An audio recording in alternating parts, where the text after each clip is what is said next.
Choose a location that gets full sun for your phlox. Tall garden phlox prefers well-drained soil, so if you have a lot of clay, you can amend it with compost or sand to improve drainage. And plant the phlox in the spring or the fall after the danger of frost has passed, and space the plants 2 or 3 feet apart for good air circulation. And dig a hole that is at least twice the size of the root ball, and place the plant in the hole at ground level, tamping it down gently, and then water it thoroughly. And during warm weather, water your phlox regularly. The soil should be kept moist but not soggy.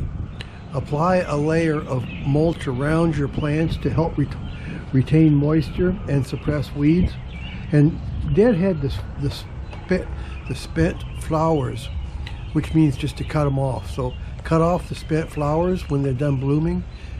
Simply pinch off the flower head where the stalk meets. Fertilize your phlox in the spring with a balanced fertilizer. And tall garden flax may need staking to support the flower stalks.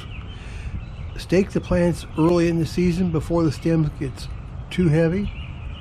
And sometimes powdery mildew can be a problem for garden phlox, and this can be controlled by keeping watering the plants only at the base rather than overhead, and by improving air circulation around the plants.